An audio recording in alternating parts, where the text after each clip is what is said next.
Will Friedle is a national treasure. He's one of the smartest, funniest, and down-to-earth people I've met in the entertainment industry. We talk about his journey from Connecticut to stardom, how anxiety nearly derailed his entire career, and his completely bogus view on Game of Thrones, and so much more. Will is a master storyteller, and I hope you have a lot of fun with this episode of Between the Sheets.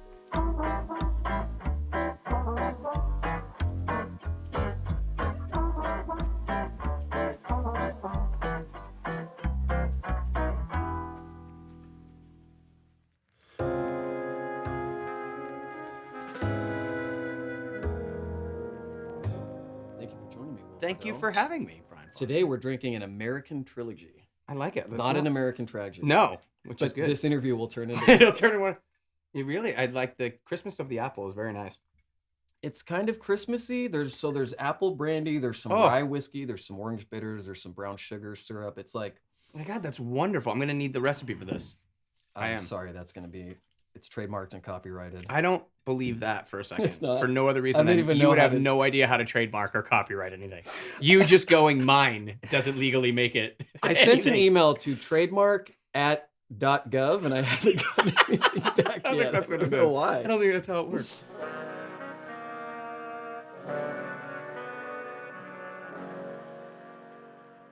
You, Will Friedle, TV and internets and animations and video games, Will Friedle, grew up in Connecticut. I did. Whereabouts? I was born in Hartford. Mm-hmm.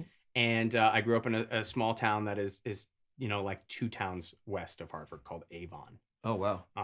We're- Avon calling. Avon Calling, yeah. Avon Old Farms we're known for Avon Old Farms, which is a school that was brought over from England brick by brick, literally. It's an all boys school in Avon that's famous for like tons of hockey players and everything. And it's you drive maybe a half mile from my house and in the woods. The whole town's in the woods, and you come upon this literally old English boarding school. That's still run that way. They brought the Brick by brick. physical school? Yeah. How long ago? Late 1700s, early 1800s, I want to say. Our town was established. See, that's the thing. You live in Los Angeles, and it's like, this building is almost 40 years old. Yeah, you go to Homeland. It's Yeah, ridiculous. yeah. But then you go to Europe, and they laugh at us there. But, a lot of my family is literally still lives in Plymouth, Massachusetts. My aunt works at the Sparrow House, which is the oldest continuous house in the United States. And I What think kind of house? it's a regular home, Just like like a a home? working home that's now Oh, a wow. museum. But I think it was 1621, right after the Pilgrims landed. And so I think what year did the Pilgrims land? 1620. Cool. Yeah, cool. That is right after. Yeah, with the Nina, the Marinta, the Santa. Oh, no, yeah, I'm yeah, sorry, yeah, that's yeah. Christopher Columbus. Forget it. The Carlo Rossi. Exactly, yeah, the yeah, Titanic, yeah. the Britannia. Uh-huh. And so I think my town was established in like 16. So we. Wow. Yeah, History. History's awesome. But History's that's fun. what I like about some of those parts of the country is Oh, they it's have a beautiful. rich history. Here it's like, oh, there was an earthquake. That was kind of cool. Yeah, there was a and flood it's- in 1931. This is Los Angeles is all about updating. So Mhm. again, a building is 25 years old, and that's got to Yeah. be torn down and put up the new next thing. And Modern. no, in the East Coast, New England especially, we love our history, and we're just getting out of the most beautiful time of the year there with all the leaves changing, and it's a kaleidoscope of color, and it's You just gorgeous. got back from there, and I did. It's weird when you go somewhere that has actual seasons, right? Like I just went to New York and went to London, and you see. Yeah, you get out and you go like, oh, sweaters. That's right. I need a sweater. My wife is addicted to puffy jackets. It's Yeah, a thing but apparently. you can't really wear those No, here. 'cause it so doesn't she'll get have cold she'll enough. have 11 puffy jackets, and I'll go. It's 78 always. Why are you doing this? Yeah, And we live in the hottest part of the valley too. So if it's 78 here, Yeah. it's 114. it's 100. Yeah, exactly. But it's so very interesting. But I love New England. I'm still a New England boy and always will be. My whole family is still there. Still there, So, right? Yeah. What is the Connecticut accent? It's pretty you- much this. It's the white accent. Okay. Is pretty much all that. Yeah. The Connecticut accent is. It's a non-regional diction. So I think you can get a lot of people from Connecticut that would become like national news anchors because we don't sound like we're from. It's very rare that Oh, somebody comes interesting. up and goes like, "You're from Connecticut," Right, because it right, just right. doesn't sound It like. doesn't have a No, twist to it. There's no real twang to it. It's just very Yeah. normal. And you have 2 brothers, I do. and your parents were lawyers, right? They are. Well, Are they still- my dad is yeah. still a practicing lawyer. Wow. He's going to be 80 years old this year. Still Wow. goes to work every day. He's also a retired JAG officer in the Navy. He was in the Navy for Oh. 30 some odd years. He was a captain in the Navy. So that show JAG, where the guy's running around Yeah, shooting yeah, guns yeah, and yeah, flying yeah. planes, he didn't do any No, of that. it's all paperwork and It's literally, and he would sit there and be legislation. like, "See what we do?" And I go, "You don't do any of this at all." It's not cool. No. And then my mom ran all 3 courts in Connecticut for years and years and years. She was Really? she graduated from law school in 1964, of only one of 3 women that graduated from law school in 1964 in Connecticut. And she graduated early and started so the Hartford Courant is the oldest continuously running paper in the United States. And we have this The article. local newspaper there? The local newspaper in Wow. Harvard. And we have this article that's framed in our living room that's always been there. That was so revolutionary at the time. It was like 1971. And it's a giant picture of my mom. And it says she chooses to have them both because my mom worked and had kids. Oh, I thought And it it was was 2 husbands. No, that's polygamy. Oh, Totally different okay. thing. Yeah. But she, so it was like she was one of the first people, apparently, where, in Connecticut, where she worked. So we would go to Latchkey as kids, and she'd be home by 3 or 4 o'clock, and we'd, then have the rest of the night with her. She'd cook us dinner every night. So she was like the revolutionary. And she retired, and then in her retirement, she took it easy and has published 4 novels. Good Lord. Yeah, I came from that family. I came from the family of overachievers, and then there was me. Oh boy. Yeah. Well, somebody had to break the mold. Exactly. Somebody had to do something different. Everybody in my family, they're lawyers or like on Wall Street. That's kind of like what Yeah, I was gonna ask what your brothers do. So they're my oldest brother was on Wall Street for years and years and years and years, and he lived with my sister-in-law. They'd been together for, I think I was 10 when I met my sister-in-law. She was an architect. He was on Wall Street, and they called us 3 years ago, and they said, "We've retired." They were late 40s. Said we retired. We pulled our kids out of school and we bought a hotel in Palm Springs, and they moved the whole family out there. And they own a 17-room like boutique hotel in Palm Springs now. That was a nudist colony. Whoa. Yeah, my brother told me he's literally negotiating with the guy. He's in his 3-piece suit, and the guy's naked. And he's literally like saying like, "All right, so let's talk about." So he's like, "Don't let your eyes wander. Don't let your eyes wander." Was the guy fighting to keep the nudist element? No, he was like, "No, it's time to go. It's time to go." Okay. But it's it's called the Monkey Tree Hotel. Wow. And it was the place where Clapton used to love to stay. JFK used to bring Marilyn there. There's a presidential access. Whoa. Small place. Like it's not like they bought a hotel. It's like a boutique kind of thing. But there's like the jungle room. They brought it all back to the 60s. So it's really cool. Yeah.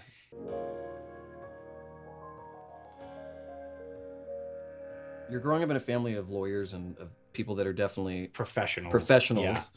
And then when you're in high school and everything, like when did the creative thing or the artistic thing go, "Oh, I might actually be a little different from the mold"? Oh, that was first grade. First grade. First grade, we would always have a free period in first grade. A free day. It was always Friday, and every Friday I put on a play. It was always Stone Soup because it was the only play I remember. Do you remember Stone Soup? Yeah, I remember Stone Soup. So I was always Stone Soup, and then second grade, same thing. I was kind of in the class play, and then we moved. I was in Newington, Connecticut, which was much more blue collar. I was 8 years old. We moved to Avon. Still, by the way, we're not by no means wealthy people. Yeah. But people think lawyers and they think They think we piles of cash. Oh, and you had a BMW in high school. None of that was. Yeah. But we were, we're a very close knit family, and we moved to Avon, which was kind of an up and coming town. My parents really liked the school systems, and I wanted to go to public school, and it was there in third grade that there was really a drama department, even though it was third grade. And my teacher, a woman named Doreen Cohn, said there's an audition at a place called the Hartford Stage, which is a very well-known stage throughout the country. Yeah. And I went and I auditioned for a play called The Doll's House. I got the smallest part in the play. It was one line. And then 2 weeks before the play opened, they switched me with the lead kid. And it wasn't until years later that I realized what had actually occurred, because the play I was in starred Mary McDonnell, David Strathairn, What? Jerry Baman, like Mark Lamos, who was the artistic director. It was like They were in the play? phenomenal cast. Yeah, it was ridiculous. But I was 10. Yeah. So I didn't get any of that. I still have never seen the entire play because I always had to leave halfway through because we were kids. Still don't know how it ends. It's Ibsen, so I'm imagining it's a happy ending. It's probably very jubilant. Yes, it's wonderful with stuff singing and dancing. Yeah. But what was your one line? Do you remember what? Oh yeah. Oh no, I remember What was exactly. it? My original line was, it was the very opening of the play. Mary McDonnell walks in, and there's a kid behind her carrying a Christmas tree. And she goes, "How much?" And I said like, "Oh, it's you know, it was like $1.50." And she handed me money, and I went to reach in my pocket, and she said, "No, no, no, keep it." And I went, "Thanks." That was it. And I walked out. And then they switched you with the switched lead kid who had like 2 weeks before. Yeah, had like 4 or 5 pages of like, had like 4 or 5 scenes of the play. Like, I have pictures that I actually tweeted to her at one point, to Mary McDonald, where it was like, I'm the 10-year-old in there. But she taught me how to dance and all this cool kind of stuff. And then I begged my parents to get me an agent and a manager. They said, "No, that's ridiculous. You're gonna go to college and become a lawyer or a doctor." Because So they were kind of against the idea of going into the yeah, arts. well, it wasn't. They weren't against it, because my parents are very, very supportive people, but the idea of becoming a professional actor was ridiculous. I'm like, my dad is really old school. He'll tell you this to this day. There are 2 actual professions: lawyer or doctor. Everything else is just a job. It's just a job. He'll tell you that. Yeah. But yeah, it was. That's all I want to do. And again, being supportive, they went, "All right, how do we do this?" My dad called a friend in New York City who sent him Yellow Pages. So we had New York. local New York stacks of Yellow Pages. This is 1985 now. And then a friend of his took pictures of me in the back of my dad's office, like the headshots sitting on my original headshots. I'm in like on our kitchen chair, like, "Hey, I don't know what I'm doing exactly." Like that guy. Yeah. What do I do? The happy kid poses. Yeah. Right. And we sent him out to places we found in the Yellow Pages. And like 6 months later, I was on my first series.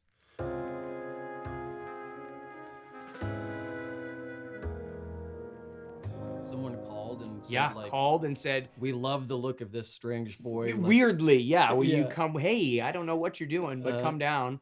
It was called Gold Star Talent Management. Okay. I went down there. Sounds respectable. And I had my first audition a week later. This is where I got my first real taste of what it was like as a kid to audition. So first of all, it's New York City pre Rudy Giuliani. This is when it was filthy, and Times Square was hookers and sex shows. I mean, it was bad. Yeah. And my parents are like, we're both lawyers.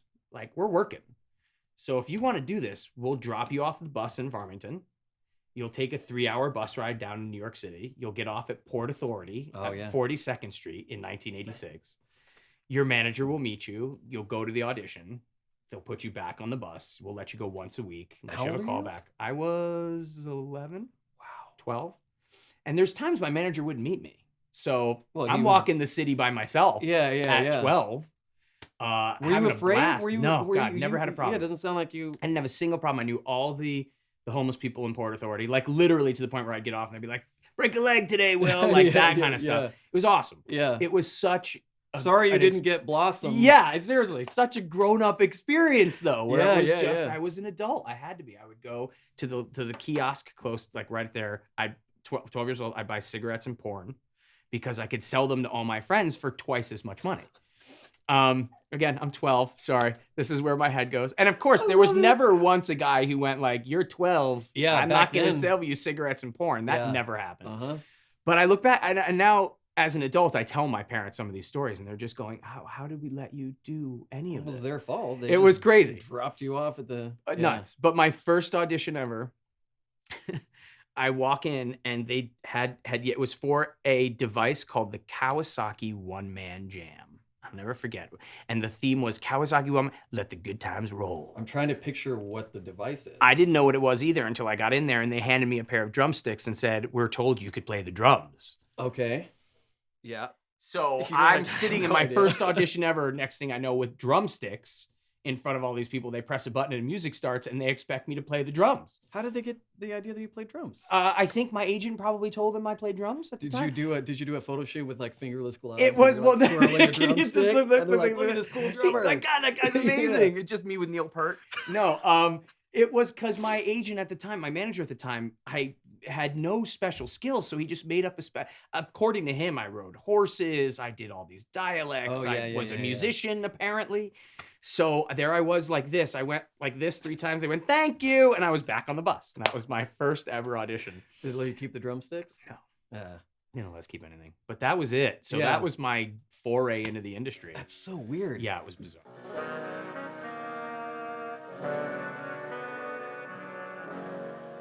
Did you ever, I mean, probably not pressure from your parents, but did you ever on your own think, maybe I'll try this for a little bit, but down the road, I do need to go to college. I do need to like kind of have a, because Yeah. parents always talk about a fallback career. And that was my parents. My parents constantly, they would tell me things all the time. They tell me the two things constantly. Only do it till it's no longer fun, and have something you love just as much to fall back on. So I found archaeology at a very young age, and that's what I was studying from the time I was 12, 13. I was just absorbing as many books as I can, and that was what I was going to do. I wanted to go to either University of Nebraska, I know it sounds weird, or University of Chicago, because they have amazing archaeology programs. But then, you know, Boy Meets World came along, and I was working. Yeah. What was it about archaeology that fascinated you? I don't know. I think something about robbing people's graves. No, I'm kidding. I love history. We're just talking about history. Yeah, I'm a huge fan of history. And I'm, you know, there's a, what was his name? Schlechter? Forget his name. There was an archaeologist who literally opened the Odyssey and the Iliad and said, I'm just going to follow this with a shovel and I'm going to find Troy. And everyone went, Troy doesn't exist. And he just started digging and he found Troy. So it's things like stories that make you, God, I wish I remember. It's something like Schlechter. I think it's Hannibal Schlechter. That's what it is. It's Hannibal Schlechter. It's what he eats people and finds Troy. Yeah. But it was that kind of idea of there's so much out there in layers that you can still dig and find is pretty wonderful. So it's, I just love that. And I still do. I'm still a huge fan of archaeology. You're still a big archaeology nerd and all that kind of stuff. Yeah. Why do you love history? I find everybody that, because I like reading history books, but it's not my obsession. Right. But people like history for different reasons. Some people are very, you know, those who don't study are doomed to repeat it. So I like to learn from the mistakes. Other people just like to see how human civilization has progressed. Yeah, I like the fantasy aspect of it. I mean, to me, and I'm not a coin collector by any stretch of the imagination, but, you know, somebody gave me a coin from the time of right around Julius Caesar. And the idea, when he handed it to me, he said, imagine all the hands that this has passed through. Ooh. So it's like that kind of idea of the people that have touched it, the people that have been there, where it's been, what it's done. I always love that kind of stuff. That's fun. Yeah. And you're finding towns and cities and pottery and every other thing. So how much is that coin worth? Oh, I have no idea. Probably not a lot. Where is it located in your house? It's in my fireproof safe. No, I don't have a fireproof safe. It's in my drawer somewhere. Which drawer is it? In the gold, the gold drawer with all the platinum and diamonds and the cure for all those diseases. Yeah, that one. It's the Deadpool drawer. The one next to the box of CDC. Exactly. Yeah.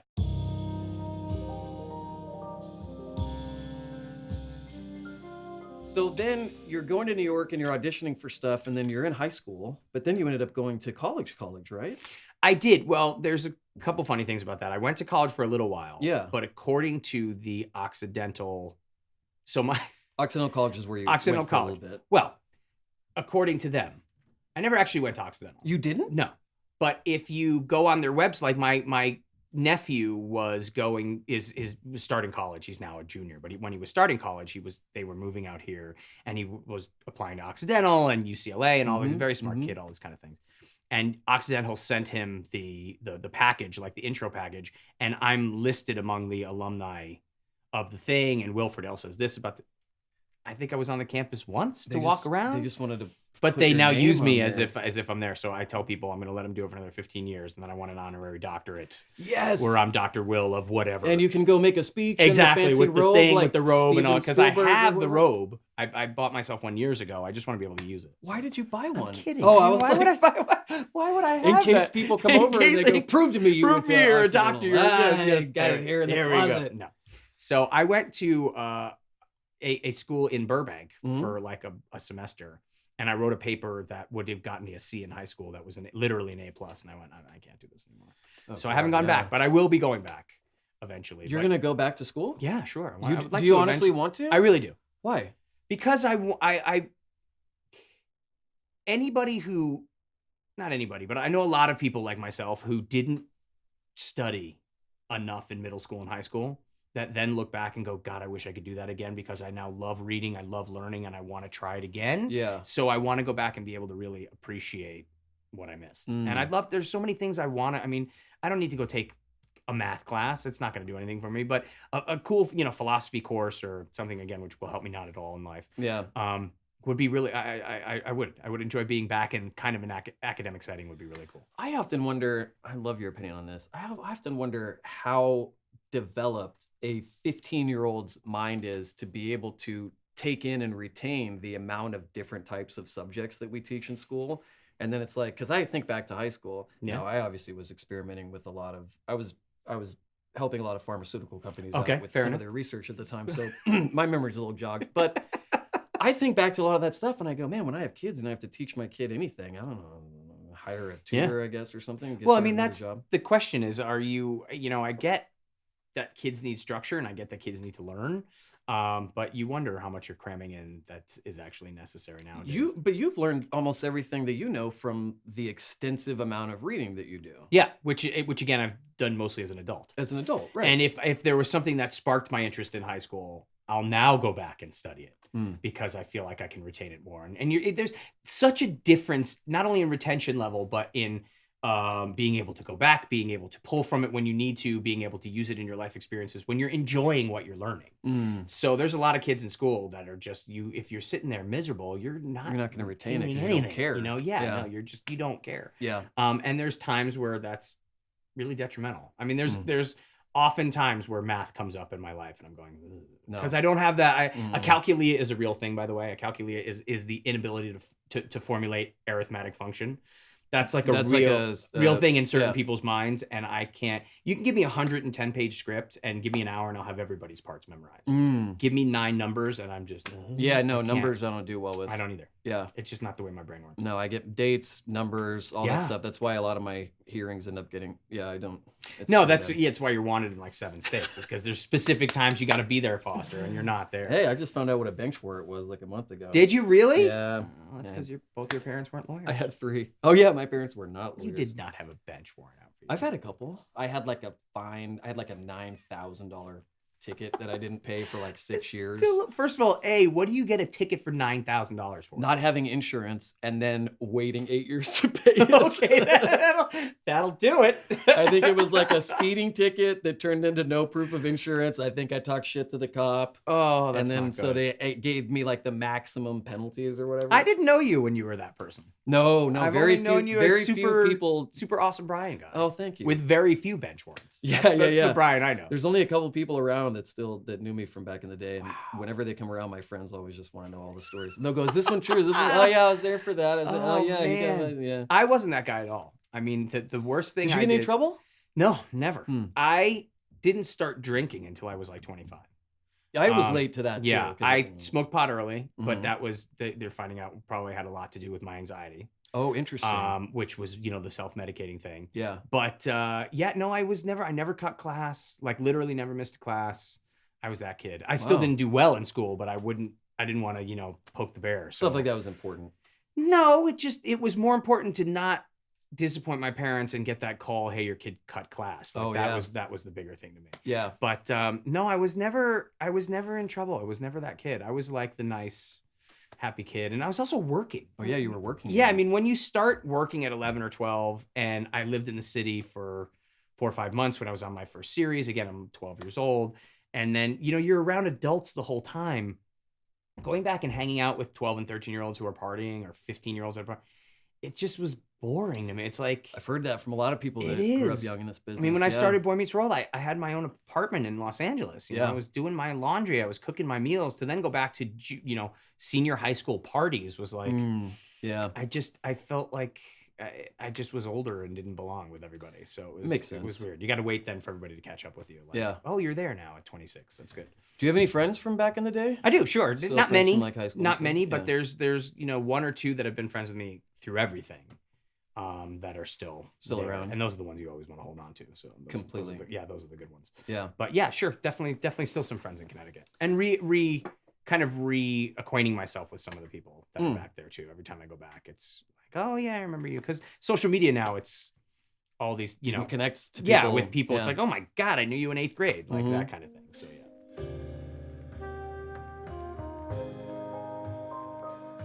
I read. Is it true you thought about going to culinary school? Yeah. Because you love to cook. I've known that since I've known you. I do. I love to cook, and you don't get this body without knowing how to cook. And I was gonna go to, I was lost for a long time because you're one thing and then something happened. So I was an actor, on-camera actor with a very good career, very lucky. This isn't wood. Well, it's wood in my head. Okay. There's wood underneath it. There's Yeah, wood. try this. There you go. Here. There we go. Sorry, Chris.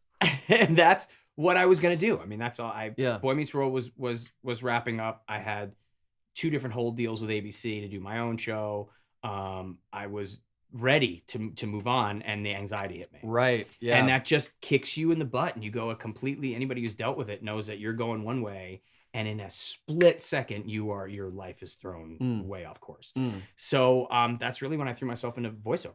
Yeah, I was gonna say. So let's go back then. So you're in New York and you're going back and forth and you're doing all this stuff. Good. It's good, right? Yeah, really good. It's really refreshing. Yeah. You end up getting cast on that show. How? On Boy Meets World? Yeah. It's actually a really interesting story. It's the story I tell people when I talk about fate, and also how if you open one door, your life goes one way, and you open another door, your life goes another way. Right. So I get a call like you would for any other audition. We're casting for the Untitled Ben Savage Project. That's what it was called at the time. It wasn't even Boy Meets World. It was the Untitled Ben Savage Project. They want you to come in to read for the older brother. I'm in New York, or in Connecticut, driving to New York. And I get sick, so I don't go.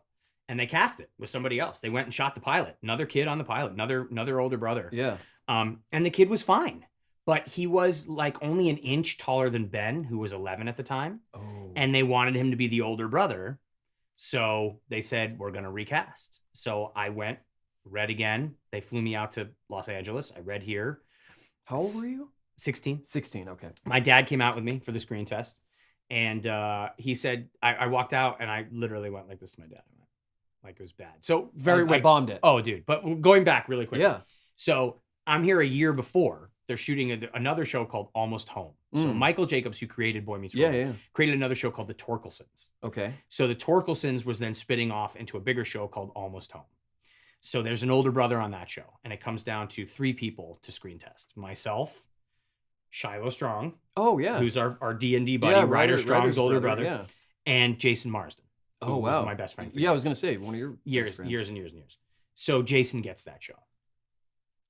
Cut to a year later, Boy Meets World, it comes down to 3 people. Myself, Shiloh Strong, and Jason Marsden for the role again. Was Ryder already cast on Ryder the was show? already cast. He did the pilot. So they interesting. thought maybe there was a chance Ryder and Shiloh were going to be together. But they don't really look too much alike. No, So you could have gotten away with it. Pretty easily work, yeah. So they, I ended up getting the part, but I didn't know that. I walked out. I thought I bombed it. I said to my dad, it was terrible. And he said, what do you want to do? We're in Hollywood for the day. What do you want to do? I said, I want to go to the Ripley's Believe It or Not museum. Oh, yeah, in Hollywood? Hollywood Bowl. I was at Hollywood and Vine or Something wherever like it is. that. Hollywood and Highland. Hollywood and Highland, yeah. So we're down there, and this is, again, 1993, so there's payphones all over the place. He goes, right. You know what you got to do? Go to the phone. Nobody's a cell phone. Doesn't exist. Go to the phone. Call your agent in New York. Just tell him you didn't do well, and what we're going to do, and we're flying back tomorrow. So I call him, and I go, look, and he goes, you got it. Before I could even say anything, he goes, you got it. Is it the same day? It's the same day. It was right. I was in 40 minutes later. He goes, you got the part. Now, at this point, there was no pilot. The show had already been picked up for 13 episodes. So he's you've got like a couple weeks. You're moving to LA. Yeah, you have a gig now. So I looked at my dad and we're like, So he's like, let's run through the museum real quick. And then we got to go find you a place to live.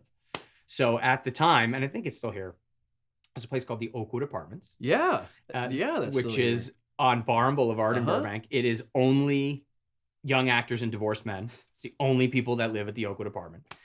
And we found one they walk you into this one that's, here's our tester model, which is gorgeous. It's look at all the stuff. We've got it fully furnished. When I actually walked into my apartment, it's like, oh, this is like a prison. It was horrifying. It's like, naked. It was awful. But I was literally sitting in my bedroom in Connecticut, in Avon, Connecticut on a Wednesday. And Thursday night, I was sitting next to a hot tub with the Doublemint twins and the kid from Free Willy.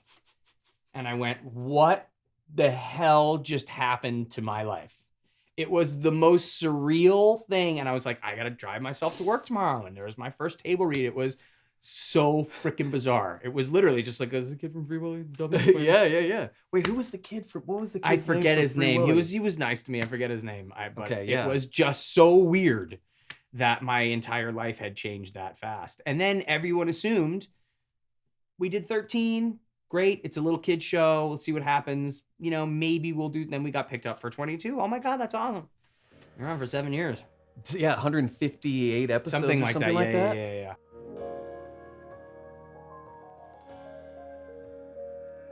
It's so funny to me, man, when we became friends, because the thing I always think about is, I think a year into that show being out, like maybe season 2 or something, my sister, I have a sister we're Irish twins. She's like a year and 5 months older than me. I think that's what Irish twins means. Yeah.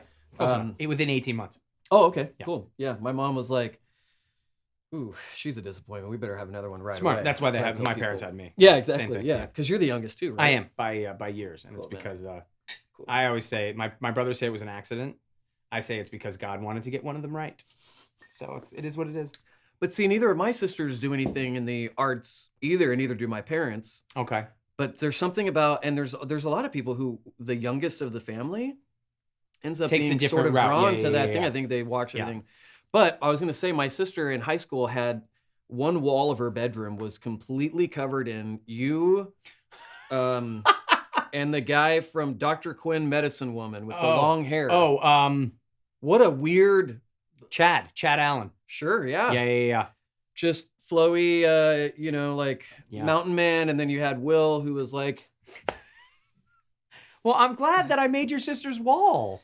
there were just, and I would go like, this guy, of all the, you got Jonathan Brandis out there. Oh, poor Jonathan. You've yeah. got like all these, that time was Yeah. like the Big Bopper, Yeah. the teen, Bop, Teen like all Beat. that stuff. Tiger Beat. What was that like? Because you couldn't, there had to be a time there during that show where you went into a grocery store and there was 10 magazines with your god-awful face. Yeah, that was grinning in the mid 90s. Well, I was lucky in that I had that for like a year until all the girls saw Ryder.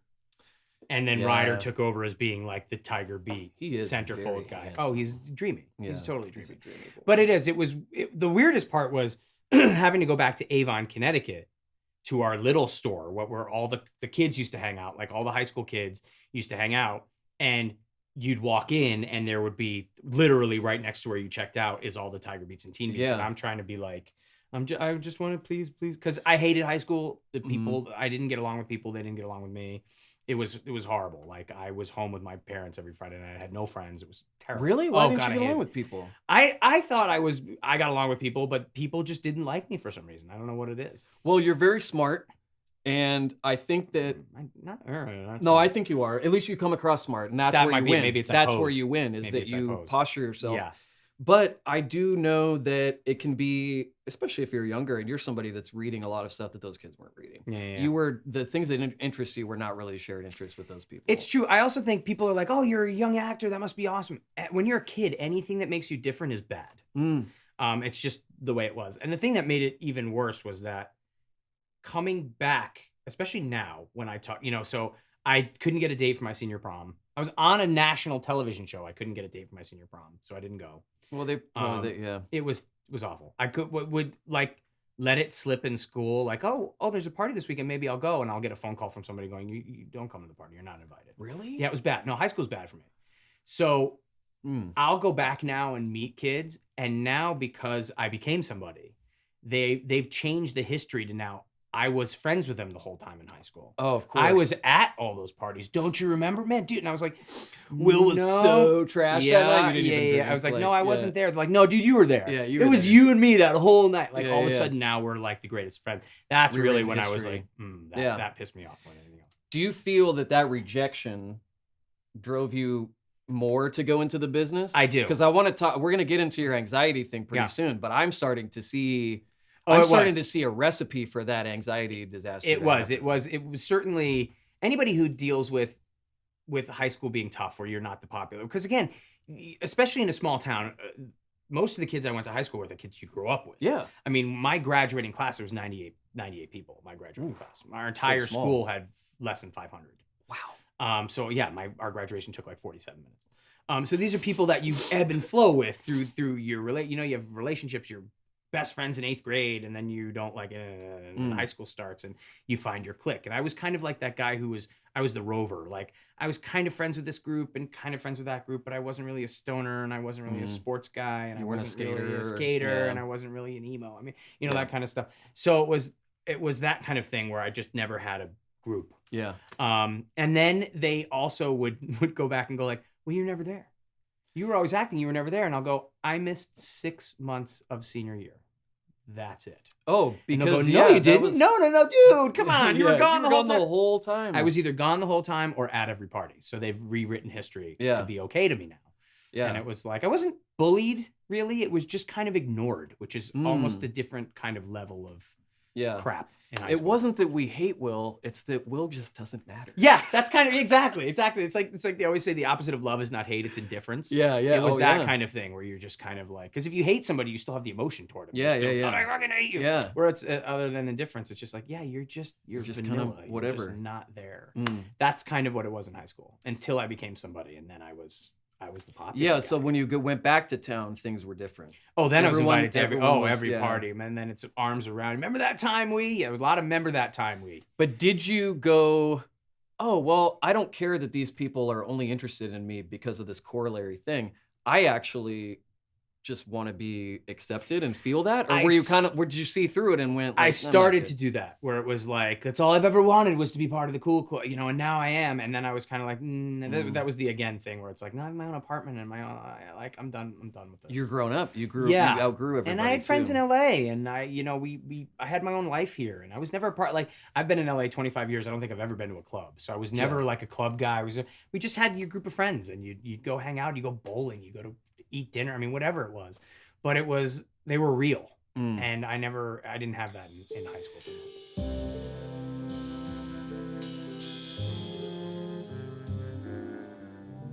You definitely had a good family foundation there. Huge. And so when you came out and boom, money and success and notoriety hit you, how did you handle that? Because you didn't go out and party, and you weren't sniffing cocaine off of the butts of Jonathan Taylor Thomas, That's an image I'm not going to get rid of. That's an image that's stuck in my head. Did you? No. I know Jonathan for years, by the way. Where is he? Well, I don't know. I don't know where he is now. But he was the Boy Meets World and Home Improvement. Free Willy with him. Put Jonathan Taylor Thomas. That's kind of brilliant. No, but Boy Meets World and Home Improvement were right next door to each other. Oh, they were? So this is how cool. our life was very bizarre. Just very quick tangent. Our life was it was real in some ways and bizarre in others, because you start a show and you're doing a show, but you still have to go to school. So we had to do 3 hours of school every day on the set. And part of the legal thing we had to do was gym class.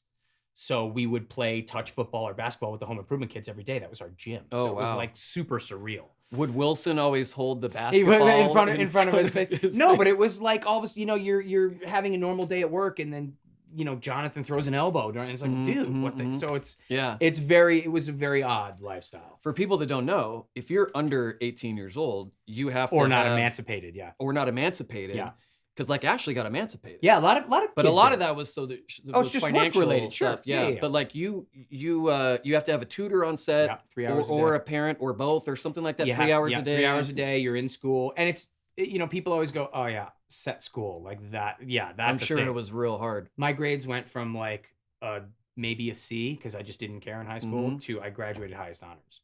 Because it's you and a teacher. Just that one-on-one. Like you're not screwing around and writing notes or wandering in class, because it's just you. It's a guy going. You have to pay attention. Hey, it's you and me. Mm-hmm. So I mean, Wake up. literally come on. My final exam for Latin my senior year was translating the Odyssey. Wait. Okay. Yeah. Hold the fucking. Yeah. Latin. Yeah. 6 years. 6 years of Latin. Yeah.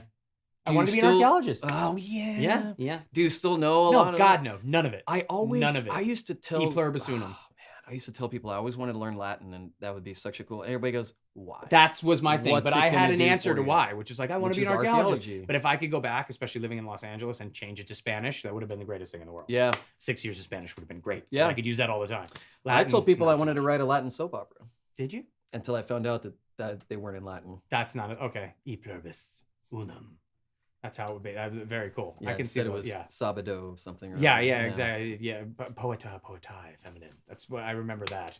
But no, it was that's what we had to so I sat there with the teacher and we translated the Odyssey. I mean, it was like. And your grades, you actually shot up that makes sense. that was where my love of learning came from, is set school. I mean, you look at Ben Savage graduated from Stanford. Fred graduated from Stanford. Ryder Strong graduated from Columbia.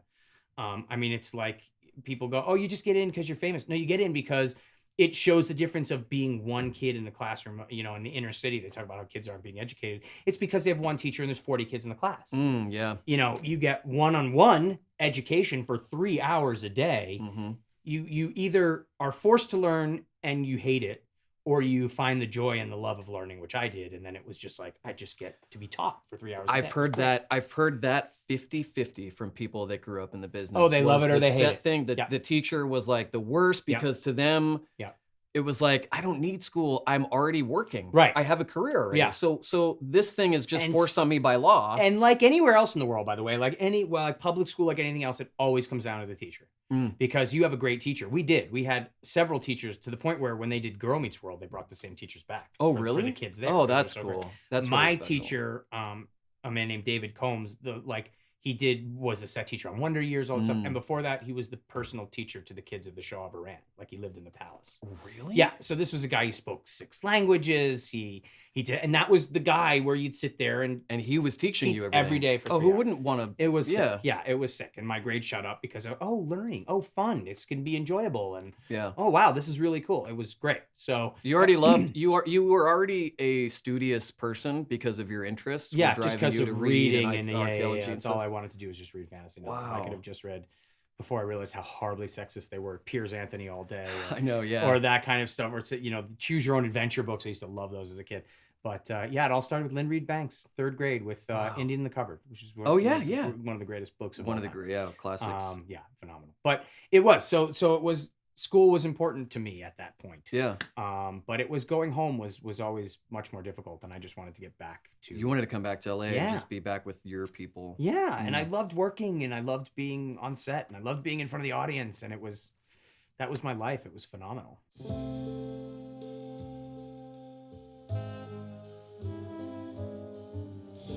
So, 158 episodes of Boy Meets World. When the show ended, how old were you? 24. 24 years old. Yeah.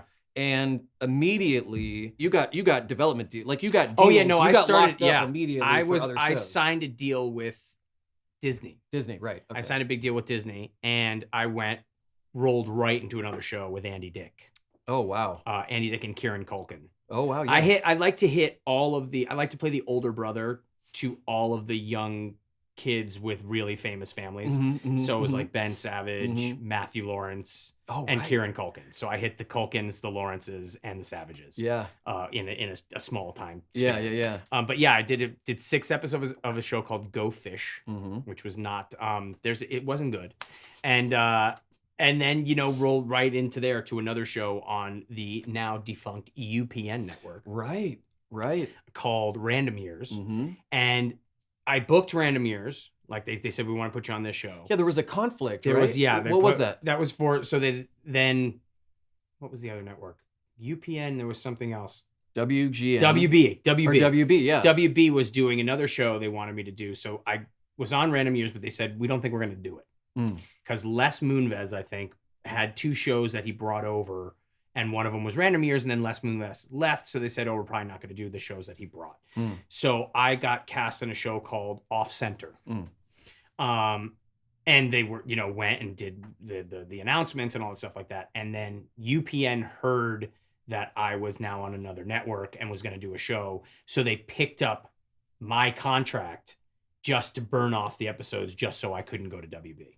Whoa. Yeah, it made it was in all the trades and everything. Yeah, because that's kind of a big deal, especially for someone young. Annoying, yeah. So Off Center ended up going 2 seasons, which would have been great. Wow. But it was certainly an interesting time in my life. So at what point did you start to have all of the panic attacks and stuff start My happening? very first panic attack happened in the middle of a take in a movie I was filming that they used.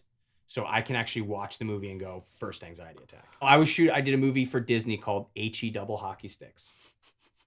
Real thing, where I played a minion of Satan. Tell me it's about hockey. It is. I was a minion of Satan who had to come up and get Matthew Lawrence, because of course they like to put all their Disney talent on the same together, yeah. who was a professional hockey player, to sign over his soul to have his team win the Stanley Cup. and it's the two of us, Gabrielle Union, Rhea Perlman. It was an interesting cast. Yeah. And the guy who directed it do you remember the story about the director back in Kentucky or whatever who wanted to shoot on the train tracks? They said no, he sent the girl there anyway. The train killed her and he went to jail. That was him. What? Yeah, that was him. Yeah, I think he's still in. It was like a year or two ago. Yeah. He's still in the business? No, he's still in jail, I think, or maybe he's out now. I don't know. He was a super nice guy, but he was where they sent him. And I was shooting a scene with Gabby, and Gabrielle, and the whole world flipped. It just flopped on me. It was like 3 days into shooting this movie, and I went into my dressing room and I was like, something's wrong. Because the first time anybody who's dealt with anxiety knows the first time you have an anxiety attack, you're dying. Oh, yeah. You don't know what it is. So you're dying. It's like, I just had a stroke. I'm having a heart attack. Something happened and I'm about to die. Yeah. So I was in my dressing room. I was like, I had to call somebody. So I called the director over and I was like, I don't know what's going on with me, but so they called the doctor down. And the doctor's, taking my pulse. He's like, I think you had an anxiety attack. I'm like, no, it's not. I'm dying. I have cancer. Something somewhere. happened. Pull out my brain because something's wrong. And he's like, no, I think it was an anxiety attack. I'm going to give you some medication. I'm like, okay.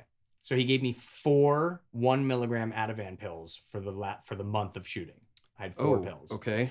And the problem is when you hear a diagnosis of anxiety and it's not that, which again, 20 years later turned out to not be that. Right. But when it was that, and you don't know what it is, you start what I call the spiral, where you're thinking about it the whole time. Then you're not sleeping, which is one of the triggers, and then you just spiral down. So this was, I think I had still a season or 2 left of Boy Meets World. And if you go watch Boy Meets World, I'm super thin, long hair, tan, really thin. And then I come back and I'm like 30 pounds heavier. And it's because of the medication I had to take. Yeah. So you take the meds and you're just bleh. Yeah.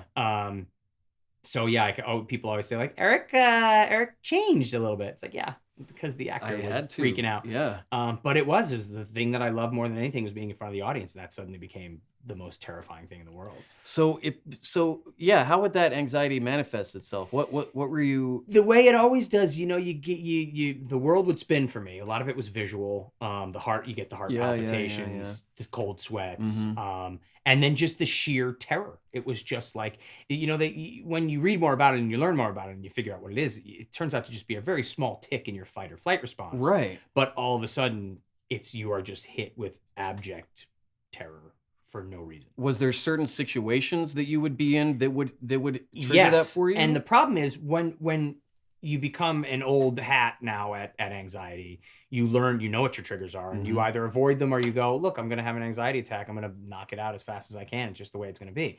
But when you don't know what it is yet, you still don't know what your triggers are. So they're hitting you at times where you're like, why is this happening? And, like one of them was all of a sudden flying, and flying's part of my job. And now I'm sitting on a plane going, I can't be on this plane. I got to get off this plane. And I'm like, why is this so scary all of a sudden? So you just don't know what it's going to be, but it sends you down the rabbit hole. Once you kind of are exposed to that level of anxiety affecting you, it becomes easier for stuff to hit you in that way. Oh, right? Yeah. And well, you're an exposed nerve at that point, and just one thing hits you, then something else hits you, and it can manifest itself in, again, it's a self-fulfilling prophecy, because you're like, I'm going to have an anxiety attack, so you focus on it, and then you can't sleep. Yeah. And one of the triggers is no sleep, so you're going to have an anxiety. I mean, it's just, it can hit you and hit you and hit you, and so yeah. When we were at New York Comic Con this year, I caught part of one of your panels, and you talked about that you walked away from the business, and I don't know if you've really talked about it publicly that much before. I thought I had, but I guess I hadn't really gotten into it, because then the next day I'm getting calls from the New York Times. There were so many articles about all over the place about all this kind of stuff. But it's also such a relatable issue for so many people outside of this weird business that we're in, that it's an interesting story, because you also were like on this, my sister's wall was covered with you, and then all of a sudden I was gone. Poof. Yeah. So what was it that, okay, this job gives me anxiety and I can't do it? Or was it, I'm having so much anxiety that I can't do the job right? It was a little from column A, a little from column B. My problem is, one of my major triggers is still auditioning. So it's difficult to be an actor when you can't audition for things. That was a big problem that was leading it. But it was also just, when my anxiety was really bad, it was just being out. It was being out in the world was just too much. It gets overwhelming, and you start to feel frazzled. And I just kind of shut myself away for years. I shut myself away, and Yeah, what did you do? I'd hang out in my house. Yeah, I'd and just read. I'd do voiceover. That was a godsend that I could do voiceover, because I could still be creative, and I didn't have to worry about being in front of everybody or how I looked or any of this kind of thing. So that was a huge saving grace in my life, was doing voiceover, because I could still be in the business. I could still have my toe. I could still, anybody who is a creative person who has no outlet knows that you start to feel like you're pregnant and you can't give birth. It's like, you can't, I'm going to explode and I've got nowhere to go with this. Right. So the voiceover was hugely helpful, but I locked myself away. I mean, people say I was agoraphobic. It wasn't, I'd go grocery shopping or out to work, or it wasn't like I was trapped in my There were just house, certain but situations I'd want to stay away from people as much as I could. And then I woke up one morning, I was like, I can't do this anymore. No way to live. I just can't. I also just didn't want to continuously be medicated. I haven't been on a daily medication in 10 years now, because I just didn't want to do it anymore. I couldn't. Sometimes it's hard. It is. Sometimes it's hard, and different medications affect people's different chemicals ways. differently. And it wasn't for me. I couldn't do it anymore. So I had to find other ways to do it. And one of the best things I ever did in my life that I recommend for anybody with anxiety or depression, I'm lucky in that it was the strange thing is they're married a lot of times, anxiety and depression. And even when I was at my darkest, I was never depressed. I was never had to deal with that. So that was a huge thing. Yeah. But I always tell people the thing that saved me more than anything else was talking about it. The second you talk about it, it's no longer taboo. You're not hiding it by yourself. They call it the proverbial duck, where the duck looks like it's floating nice, but the legs underneath are going like this. Right. The second you start to talk about it, everything gets better. The thing that I found amazing, especially in Los Angeles, is if you're sitting around a table with 10 people and you say, I have anxiety, 6 of the people say, so do I. Completely. And that's disarming. It is. Because then you go, I'm not alone. Yeah. It's and awesome. You're reaching out to your brother and sister in that phenomenal. Way. And you get to help people, because I've been there already. I've been, there's the great old story that they came up with where it's the guy who falls in the hole. You heard about this? Yeah. The guy falls in a hole, and a cop comes by, goes, please help me. So the cop, throws him down, handcuffs, and goes, hey, you can arrest somebody. He comes. Second, he sees a doctor come by, please help me. And the doctor writes a prescription, throws it down. Then he sees his best friend. He says, please help me. And the guy jumps in. And he goes, what? Well, now we're both trapped down here. He goes, yeah, but I've been here before and I know the way out. Yeah. So it's that kind of thing where I've been able to help a lot of people now, which is great, and gotten help from people that have dealt with it longer than I have. But the second you start talking about it, it becomes, it disarms it. You're pulling the curtain away from the great and powerful Oz. Yeah. Like, it's just a dude. And I find that even though the triggers or I hate that word because it's just got so much baggage now. It does. But it is. It is, but that's what it is, yeah. But I find that tripwires. The tripwires may be different for each person. Oh, yeah. But the crux of that sentiment and that feeling and that fear is the same. Oh, it yeah. Just manifests itself in different ways. Sure. And the thing that's going to set you off isn't going to set somebody else off, and vice versa. Yeah.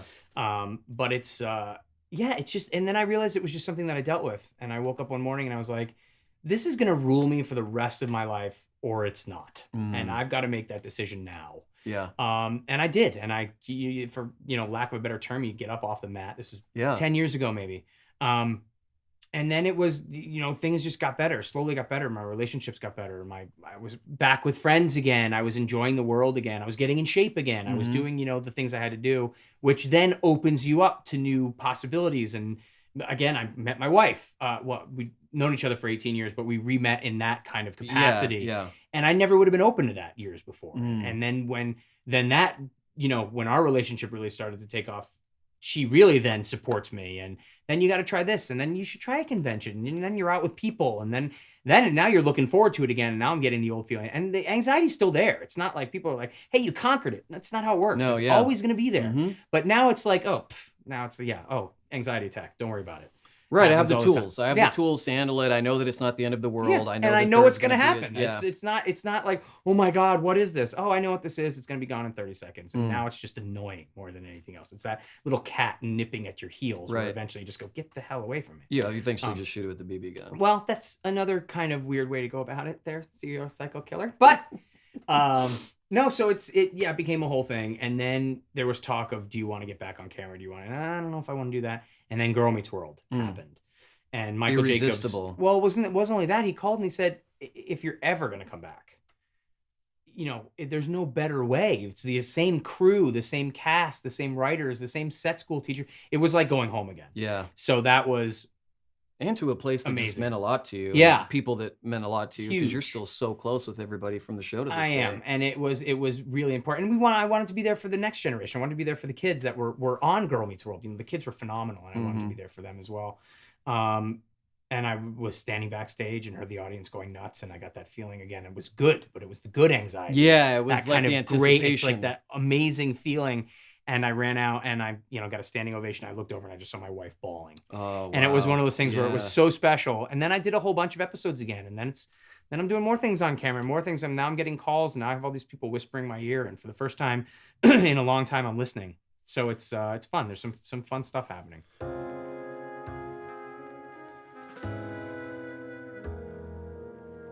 Do you feel like that period of time where you had to like The darkness. the darkness, but you were also working on yourself and Yeah. figuring your stuff out.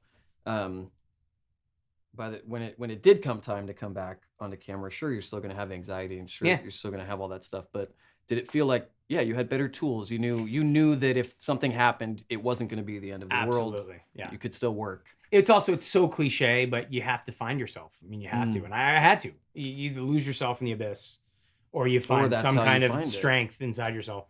So yeah, it was hugely important that I did that, and I know myself better than I ever have. And you're able to again. About a year ago, I went back to my doctor, and he said, "I want to send you to a new guy." And he said, "Describe your first panic attack." And I told him what it was, and he looked at me and he went, and I went, "What?" He goes, "That wasn't an anxiety attack." I go, what do you mean? I've had anxiety attack for years. He goes, "Oh no, I'm not doubting that what has happened to you causes your anxiety and that you have an anxiety disorder." He goes, "But your initial attacks and the big life snapping things you say you experience," he goes, "those aren't anxiety." He goes, "You're having seizures." It's like physical brain stuff. Yeah, so I literally have been having I have a small seizure disorder that I've had for 18 years, which was misdiagnosed as anxiety, which then caused an actual anxiety disorder because I didn't know what it was. Because you have no answers. So the doctor said to me, he goes, "Yeah, had you come to me 18 years ago, we would have given you one pill for your seizures." Do you take that now? No, for because he seizures? said to me, he goes, he You said, grew out of it or something? "No, I still have them occasionally," Yeah. but he said, he goes, "I could medicate you, which you don't want to be. I really don't want to keep throwing pharmaceuticals down my throat. I just don't. I don't know what it does to your body. Not one of those people who's like, don't take medication because medication saved my life. Yeah. But I used it for a finite amount of time and then got it out of my life. It's not like I'm on medication forever. Right. But it was one of those things where he said, I could give you a pill you take every day that is going to mess with your brain, or you can realize that when these things happen, they last for 30 seconds. You get them once or twice a month and they're gone. And I went, I'd rather do the second one and just deal with it. Because again, I know what it is. So I go, oh, my wife even jokes. She's like, "Oh, I don't want to do this too quick because I don't want you to get a seizure." Yeah. But it is that kind of thing where you don't know what's going to lead you where. That's why I talked about, the doors opening and closing, is because I had one very specific path in my life that I was taking. I was signing deals everywhere. I was going to do movies. I had all this kind of stuff. And my brain went, you need a moment to, and that moment turned into 8 years, but of figuring out who you are, what's going on. We're not going to make this as easy for you as you thought it was going to be. Because I was coasting, man. And life is great. I'm booking everything I want. And oh my God, I'm getting this movie and I'm dating the hot girls and this is the greatest thing. And there's a part of me that's really happy that my brain went, no, let's find out who you are. Yeah, you could have turned into a huge fucking douchebag. That's possible. Or who knows what. I mean, again, you have no idea what could have happened. At the very least, I wouldn't have known who I was, which at the end of the day is the most important. And I was lucky in that, I was been very careful with my money and all that kind of stuff. So I had the means to find myself. Some people don't have that luxury. Yeah. It's like, no, you've got to work. You've got a family. You've got this. You can't sit down and find yourself for years. So there's people out there that have to, that are dealing not only with what I dealt with, but also with the fact that they've got serious responsibilities and stuff they have to do. I've got kids. I've got a job. I can't sit myself in my house and hope it all gets better as I find myself. And I know that too. So it's those people that I really take my hat off to, where it's like, God, you were dealing with what I'm dealing with, but you're also going on with your life. And that's hugely important. And a lot of people I know that end up becoming successful into, later on in life had a wilderness period like that. Yeah. They had a period where for your reasons or other reasons. I've had several years like that. I went to Las Vegas for a couple years and just dried out because I needed to, and I just wanted to be in the middle of nowhere. And yeah, well, they say not all who wander are lost, so it's true. Yeah, that was J.R.R. Rowling that said that. Really? Okay. Yeah, the guy who runs the Perez Hilton blog. I don't think that's accurate. Did I get that wrong? I'm thinking that was wrong. We'll quality check that. We will spot check that.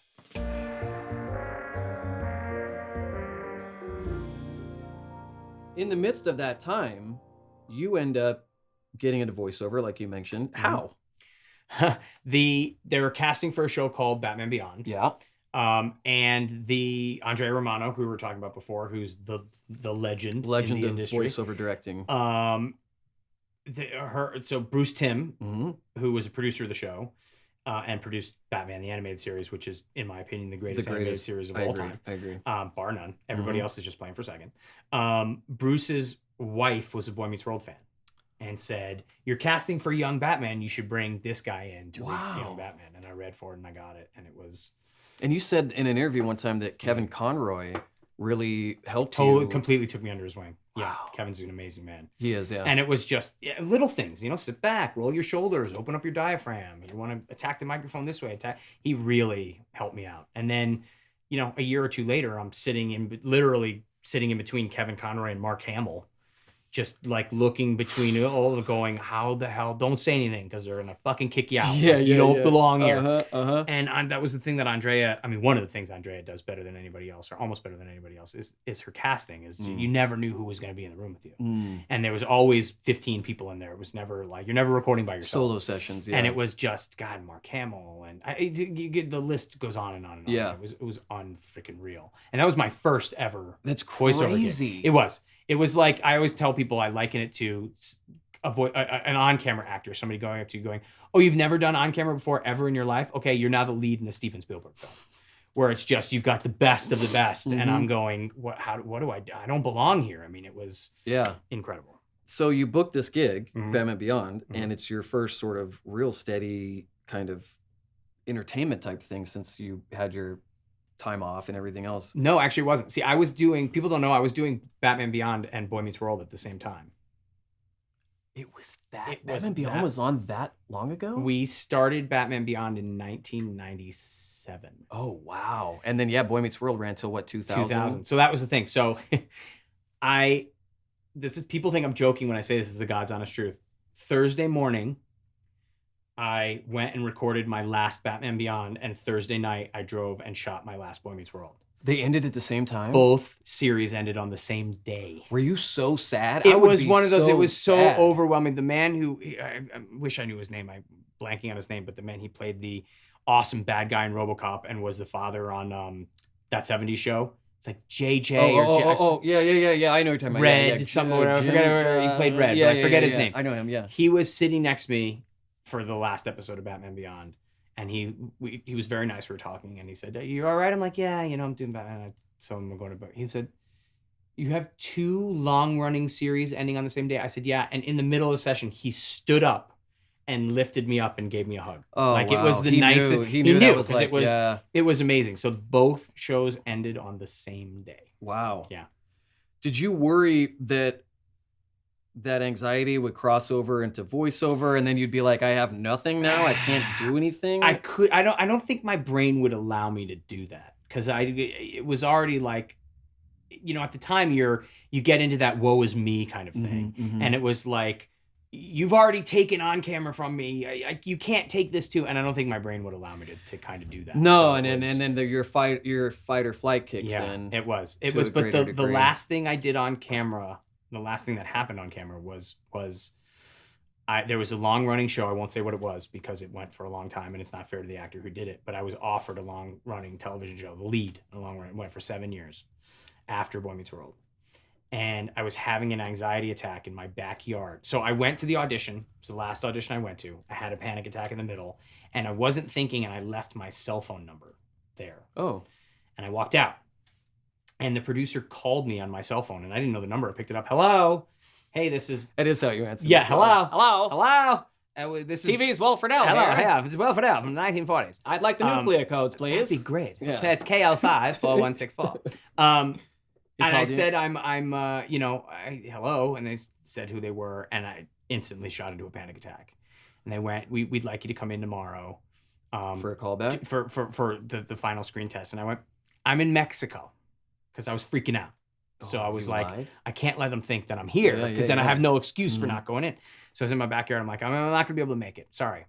And she's like, well, it's the final screen test. I went, I'm not gonna be able to make it, and I couldn't really find the role. It's not for me anyway. Thank you very much. And I hung up like, woo.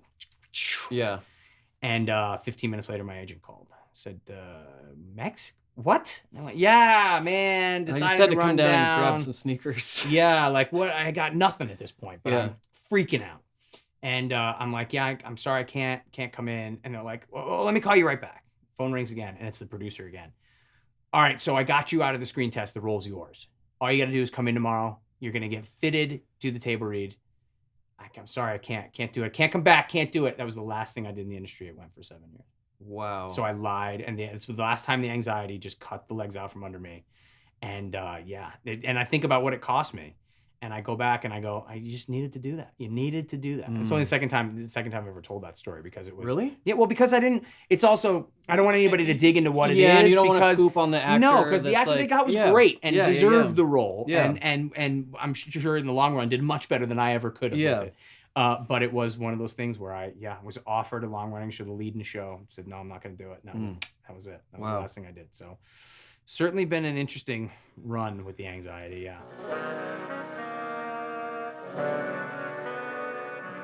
To me, one of the really cool parts about your career trajectory is you not only ended up doing voiceover in so many different awesome lucky, shows, and Kim Possible and all the stuff, Transformers you were on Yeah. for so many episodes, Yeah. but you also wrote stuff. Yeah. You've written Transformers episodes. You wrote some of the Girl Meets World episodes I did that they ended up doing. Thundercats, and yeah. I wrote the pilot for Teen Titans Go. That's right. Written- Teen Titans written a whole Go. bunch of stuff. I How did you wrote- enjoy writing animation stuff? Because that's I so did fun. not want to write until the show that I met Maddie Mercer on, until Thundercats. Thundercats, yeah. And then Thundercats was going a whole new way. It was going straight up fantasy, like Arthurian legend. And I went to the producer and I said, I want to write an episode. And I'm Lion-O. So he was like, well, I guess I can't say no because I don't want to piss you off. So he literally went, okay. Like, it was like, all right, if I'm going to have to force, like, all right. Yeah, fine. And I wrote one. And he said, this is really good. We'd like you to do another one. I wrote a second one. The second one, he went, this is better than most of the other ones we have coming in from the freelance writers. Wow. We'd like you to not only write a third, but our only staff writer is leaving. And for season 2, we want you to be the only staff writer. So get ready. We got our green light pickup. He goes, outline the next 3, write the next one. I did that. Send in, got notes back. Then sent it again. He goes, the toys aren't selling. They pulled our green light. So just weird how like it comes that, down to that, it huh? was done. But I always tell people that show to me was so special, not only because I got to write, that was the first animated series I wrote, but also because I met Matt. And that's how I look at things. It's like, oh, I did this show and that show died, but I'm still really good friends with one of the actors. That's like how I look at stuff like that. Well, he really credits you with helping him get through a lot of his imposter syndrome and his anxiety, because he was Really? so insecure. He So talked good. about it on his episode here. He was that Thundercats, that show, the previous incarnation was so precious to him. Yeah. He Huge. was so worried about We all were. disappointing, and he didn't feel like his performance was good. And he said you were the person that really encouraged him the most. And Well, but the thing that was interesting was his performance was not good. Mhm. He was terrible. He's untalented and a hack. I'm not even gonna finish. and That's all you I'm did was stopping. just tell him that truth. No, and and let Matt, it- he's one of those guys where it was you want to hate him because you go, God, he's good. He's so good. And we got the same kind of voice timbre. We're gonna be up against each other for some stuff. But he's just so good and brought such an energy to the room. And again, we look at each other and would look at each other during the thing and be like, this is great. This is Lionel and Tiger, man, and we're Yeah. brothers in this Yeah. version. So this is awesome. But the thing I will always remember is him turning to me one day and going, getting a D&D game together with a bunch of my friends. You want to come play? And I was like, nah. I don't really know. Good. I don't Yeah. really know much about it. Of course, it's Critical Role. Yeah. So that was, I think, one of the reasons why he's like, come and play on the show with us. Come back and be on the show with us. It'd be great. So and we just had so much fun, which Yeah. led to then us playing our home games Mm-hmm. and having so much fun doing that. You grew up a fantasy novel nerd, and Yeah. you still are a fantasy novel nerd, Huge, but yeah. yet you never got into D&D, which is so weird Never. to me because then you could act out all this stuff. How come? Nobody you knew played it? My or- older brother played it He back did? in the day Yeah. when it was so old it was just D. They added the second D in 86. Stupid. It's such a stupid joke, isn't it? It's like my favorite joke when I say that guy's been around since it was Old Hampshire. I love that. But the That's so dumb, I'm it's laughing. horrible. But no, I never did. Never played an RPG of any kind. And I was at Comic-Con and Matt and I ran into each other on the street. And he's like, "Do you want to come and be on our show and Come play on the show, D&D?" yeah. And I was like, "Okay." And I still didn't know enough about it. And then he's like, "So I got to come to your house and we can create a character." And I was like, "All right." He's like, "Come up with a character, come up with a backstory, that kind of thing." So I did. And he came over and I was like, "He'll be here an hour." Like, it was like 7 hours later, Yeah. rolling and creating. I Yeah. had so much fun that I knew at that moment that was it. I was hooked. And then Mary and I became such good friends that we both had so much fun on Critical Role that we were like, we kept saying, gotta get a home game together, gotta get a home game together. And then we finally Eventually did. we So did. that was fun. You two are such a fantastic combination that way because she also didn't grow up playing. Yeah. But you both took to it like that. God, we love it. And the combination of you two as role players, I love the whole cast and stuff. They're not in here yet. But you two are my favorite role playing team because you both know it's the yes and thing. You both know exactly when to complement each other's thing, or you also strategize very well. Yeah. But that's something interesting is you're such a strategist when it comes to RPGs. Love that stuff. But I think it's because you love history. You read so much about war. I do. And That's battle the thing. It's exactly what it is. It's straight up going, oh, okay, this is the second Battle of Bull Run. Okay, Right. so we're gonna have to attack it this way. Yeah, I love doing that stuff. You know all about ships and I all that stuff? love all that stuff. You should have been playing Travis's character this season because he doesn't know anything about ships. Yet he's supposed to be Supposed to be like a sailor. He doesn't know anything. It's fine. What do you love about role playing? It's different from acting. It's completely different from acting. Well, you know what it is? It's improv with consequence, which I like because normally you do an improv class and it's, hey, that was great, thanks, and but now you're in with the party and you're in with there's a goal to it. There's an overall arc, and if the story's told well, which Mercer doesn't do. He doesn't know how to. No, very bad at it. But if you're with a real DM, you get sucked in. Especially the game we're playing right now. You're one of our DMs. And we're completely sucked into this world, and it's phenomenal. So we kill you. God, I love mercilessly. You have on-camera stuff. You have VO stuff. Mm-hmm. You play RPGs at home. You play them online sometimes, etc., etc. Now painting. Yeah. And you talked about how painting helps with your anxiety too. It does, hugely, yeah. What is it about it? Is it because it gives you, it forces you to sit still, to focus on something that's not the thoughts that are constantly spiraling out of control? You're able to clear your mind. It's very zen. Anybody's painted anything, I imagine, because I can't paint on canvas at all. Right. And that's what I deal with a lot of people when I tell them about painting minis, they'll say that to me, like, well, I can't paint. And it's like, I can't draw a straight line. I have no artistic talent like that at all. Right. But painting minis there's something about it. You can pick it up. It's more of a skill than a talent. I mean, obviously you meet some people that have the talent where they take it to that next level and you just go, my God, that should be in a museum. I'll never do that. Right. Men and women that are just to the next level. I could do Painters Guild or any type of painting show for 1,000 years. And I will never ever get to that point. Yeah, it's like you can sing or you can't. You can learn how to sing, but you can't learn to have the talent to sing. But it's zen. It's the smell of the paint. It's the constant focus. It's very, very just mellow and wonderful. And I love it. It's great. And that's because of Marisha. I mean, right. Matt is RPGs and Marisha is painting minis. Marisha called me and said, it was because the whole thing started because of our first campaign. Yeah, you had a mini of you were playing a tiefling monk. No, it was a drow monk. I just pictured the color. Yeah, you were playing a drow monk that you used to call Cialis because his name was Cialis. And you call him I would always find occasion to go, Cialis? Cialis? Yeah, it was nice. But you painted the poor guy with magic marker. Yeah. That's And how then it was done. you I took a picture. Well, because I threw it up on the table, and you were like, I shamed you in "What front the of hell everybody. was that?" And you I took a remember picture. sending a picture to Gil Yeah. and going, can you believe this guy? And you sent it out. And Gil goes, is that magic marker? Yeah. He's like, let me paint the thing. And he for did. the He guy. ended up and painting he it. did. He painted it. And but Marisha called me, and she's like, I sent her that picture. Yeah, I'm like, look at Will's mini. She's like, oh no. She called me. She's like, I just saw your mini. That's the worst thing I've ever seen. I was like, yeah, I know. She goes, can we do a show where we teach you how to do it right? And I was like, what? Such a Are good you idea. kidding? Yeah. She's like, no, we want to teach you how to do it right. So all of that is because of, again, RPGs are because of Matt, and painting is because of Marisha. I don't know what I would have done without them, because both of those things have become a very significant portion of my life. Yeah. So I have a lot to thank for that. So, wow. Yeah. And they're awful people, so I don't know what to say. Yeah. It's bad. Well, it's hard to recommend them to people. Yeah, he's not talented, and she steals things. That's what I thought. She's a klepto. Yeah. And he's a hack. And he smells funny. Can't smell him through the internet. I feel like any moment someone's gonna just waiting to have him walk in. No, it's really when I really think about it. And it's not just that, but I said this to Matt before. I think I said this to you on the Talks episode where you had all the guest stars. Yeah. That coming on Critical Role changed my life in so many ways. And not just that, but I mean, Mary and I have become super close. Mm-hmm, You and I have become really good friends. It's giving me a whole new group of friends, a whole new kind of aspect of my life I've never had before. That's become super important. And that's the community around this is so incredible. Yeah. That to be a part of that was really cool. Yeah. Yeah. Amazing.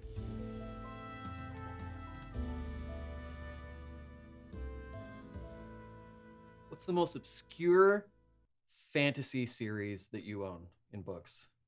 Because the stuff that you mentioned, I don't know what you're talking about 99% of the time. And those aren't obscure. I mean, I say, like, Wheel of Time is not obscure. See, I don't know. Mistborn, not obscure. No. A Stormlight Archive, not obscure. See, these are all... To me, Assassin's Apprentice, not obscure. Okay, now... I mean, again, in the fantasy world, those are not obscure. Because I've just mentioned, Robin Hobb, who's a phenomenal author. I've just mentioned Brandon Sanderson, who's a phenomenal author. It's one of those things where those are not particularly obscure. But when you can get super obscure. I mean, my favorite fantasy series of all time is also not obscure, and that's the Belgariad, the Malorian series. It's David Eddings. That's a little bit younger, but I delve into those all the freaking time. Did you read Dragonlance? Liam's obsessed. Of course, Dragonlance is great. Yeah. Dragonlance is great, and they're wonderful. That's far more D&D. That's more, But I mean, there's certain series that you read, Dave. I think his name is David Drake. Does a series. Again, obscure. It depends on if you're in the world or not, because you always hear about things, and then I love going down the rabbit hole where you read. That's one thing about nerddom in all of its glory that I love more than anything else is scratching the surface, like mini painting. Mm-hmm. And then next thing you know, Crystal Brush Awards, and oh my God, there's a world built around this. Of that. Yeah. And it's like that with fantasy. It's like that with comic books. It's like that with RPGs. It's like that with everything. You scratch the surface, and that's the thing that I love about nerddom is exactly what I love about fantasy novels. Is nerddom is always whatever you find is always book 1 of 40. Right. And so you paint one mini stuff. and you've got 20 years of whatever the hell you want. You pick up book 1 of a series, and I know I get to be with these characters for as long as the series wants to run. Yeah. And I absolutely love that. That's one of my favorite things in the world. But I mean, there's tons of fantasy novels out there that are, the series are, some of them are more obscure than others, but for the most part, they're out there. Does the fact that you've read so many different types of fantasy novels, is that what ruined Game of Thrones for you? Because I will never stop shaming you for the fact that you hate Game of Thrones. I don't hate Game of Thrones. You don't hate it. It's like all your high school friends were towards you. You're just indifferent. Yeah, I guess that's probably true. I've read all the books. I think they're good. I do. I think they're well written. I think they're good. I've tried to get through the series. I've been to the last episode of season 1 14 times, and I just can't get over the hump. I can't get over the hump. What is it that I don't know? It's just I'm not engaged, and I also know, spoiler alert, that everybody dies essentially, and I get why people like that, but I'm one of those people where I like to be able to root for somebody. Well, you just said that part of that connection to you to those books is the fact that you get to follow someone along, and that's what made me think of Game of Thrones. Is it's the opposite. You don't get to grow with anybody. And I know there are some Sansa Some and there are people, certain yeah. characters that Jon Snow, certain characters you Mhm. can get to grow with. But I'm convinced the only reason you get to grow with those characters is because they made a show. Had they not made a show, Oh, you think they would have killed him off? they'd be dead. He would have gone with exactly what he did, and they'd be dead. But some network executive went, dude, we got to have one regular on the show. We got to have somebody that the audience can connect with. Can root for. Because after a while, you go, after the first initial, oh my God, they killed the Hand of the King. I can't believe that. That's an amazing twist. Then it's like, oh, you're just killing everybody. Just every season. Someone, so it's like, I just don't. It was like Sopranos. Everybody loved The Sopranos. I love The Sopranos. It was great. But when you go back and you watch The Sopranos was amazingly formulaic. Oh, right. Every season was after the first season when you got to know everybody. Mhm. Then you got to know everybody. Then the second season started, and then every season was first episode, meet somebody that just got out of prison, that gets involved in Tony's life, that screws it up to where at the last episode he has to kill said person. That's every single season.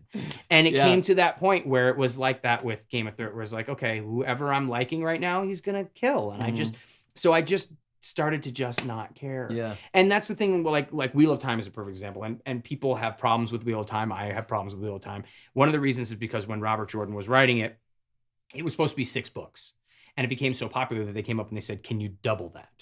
So he literally went, okay. So there's books in the middle that just meander. And they're very formulaic. It's like Lost. It's like there's 2 seasons of Lost that you could just throw away. Exactly, where it just doesn't matter. But that the Forsaken, or some Forsaken is going to show up. He or she is going to do whatever, and then he's going to kill him at the end of the book. You just know that's going to be, and because it's Robert Jordan, it takes 1,100 pages to get there. So it meanders. But you're with certain characters for 14 books.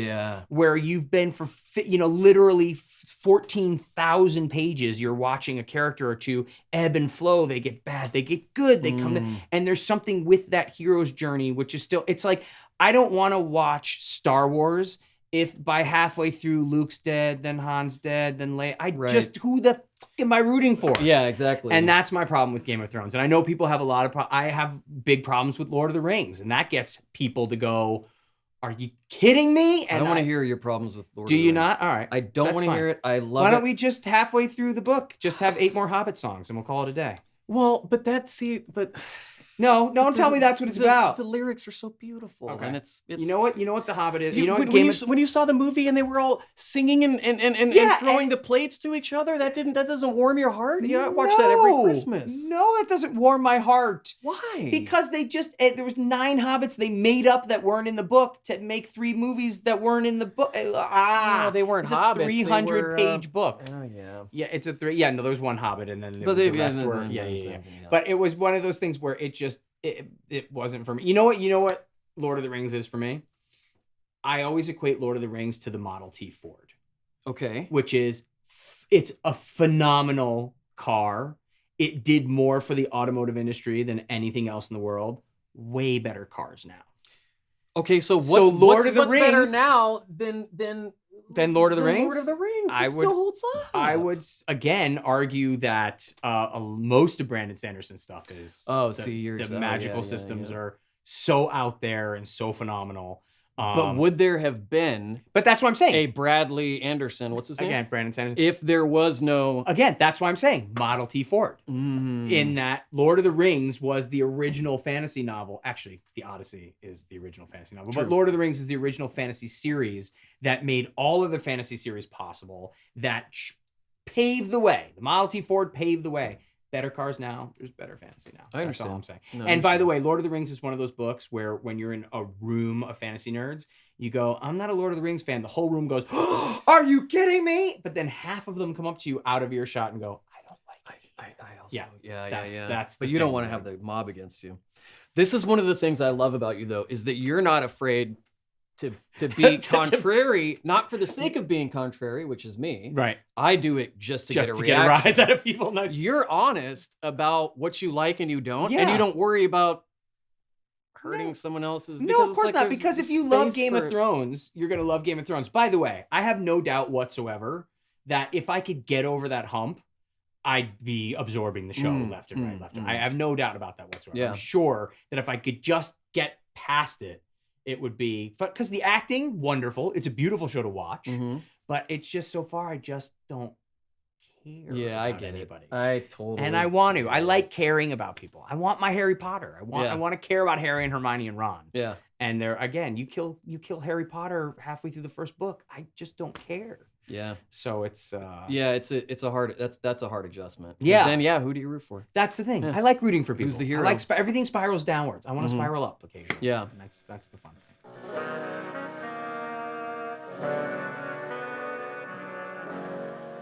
A couple years ago now, you got married. Year and a half? How Two. long's it been? 2 years? 2 years now, yeah. Wow. Yeah. How's married life? It's horrifying. You're having a blast. I dude. do. Every time I see you, I do. you guys just did something fun. You and Sue, your Yeah. lovely wife. Yeah.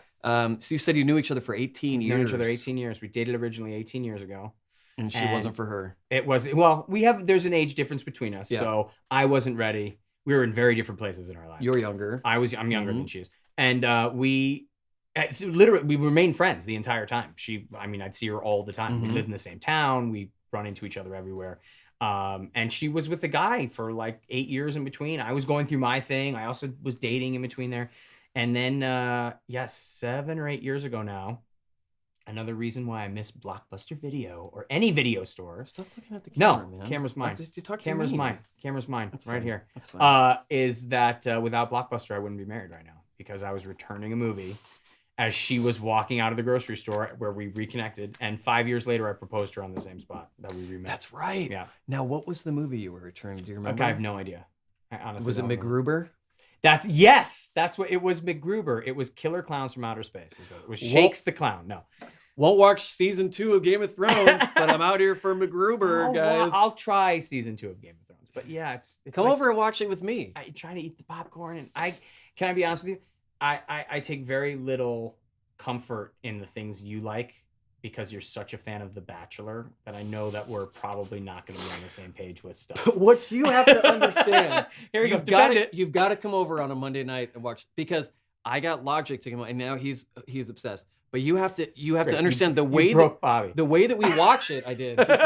He's lost all rap credit. Broke Bobby. The way that we Excellent. watch it is we drink. Okay. There's certain people, I'm not going to name names. You know, marijuana is legal in California now. It is. For some people, reality TV can be enhanced. It would have to perhaps be, by- or else what the hell would the point be? We get really fucked up and we yell at the TV. We watch it ironically. We make fun of those people. We talk about what those experiments do to humanity. Can I as a tell whole. you It's something? amazing. But can I tell you something?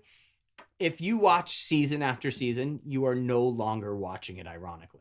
Do I have an issue? You just like The Bachelor. You're that person. I love it. See, that's the I thing. watch and all again, of them. I'm saying don't, like, if that's what you like, own that shit. Like, you like The Bachelor. Here's the thing. I do.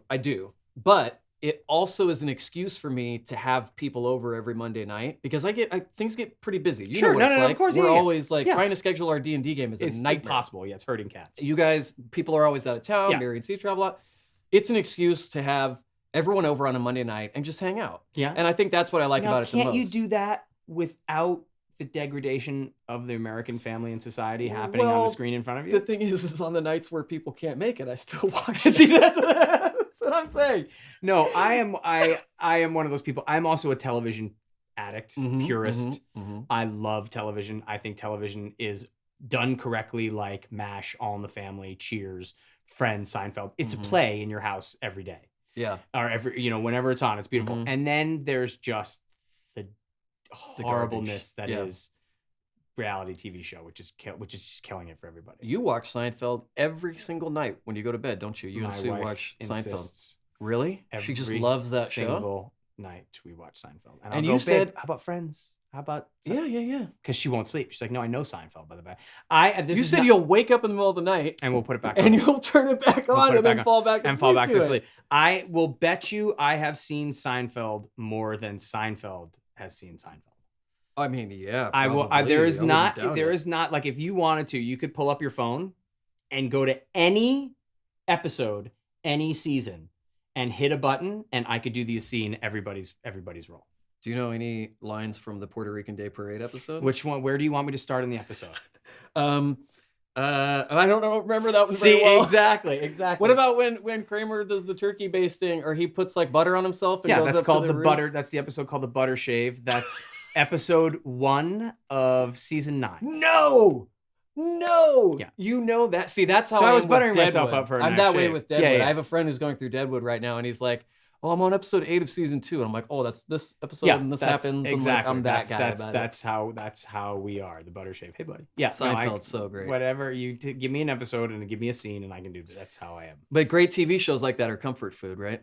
They you are. Can put it on they when are. you go to bed. They are. Those are your friends. You're familiar with them. Absolutely. It's that same kind of a thing. Like, and I never, if anybody came up to me when I was at the height of my career, even when I was at the height of my fantasy of what my career was in my head, I never wanted to be a movie star. I just wanted to be on a sitcom. That's all I ever wanted to do. I always wanted to be Michael J. Fox in Family Ties, which is why I'm sitting here. I'm sitting here because of Michael J. Fox in Family Ties. Yeah. Yeah. And Alan Alda on MASH. I'm sitting here because I owe a lot of people a lot of money. I know, and you've got bench warrants, and you can't go back to several states in the union, apparently, which is interesting. I love that. I love that story. It's genius. Oh man, God, I love TV. But yeah, unfortunately, reality TV is killing it because you don't have to pay anybody, and it's just my wife watches the Real Housewives. I'm guilty of it too. I'm a Jersey Shore fan. I'm an old school Jersey Shore. It's hysterical, but it's human cockfighting. It's filming the worst parts of society.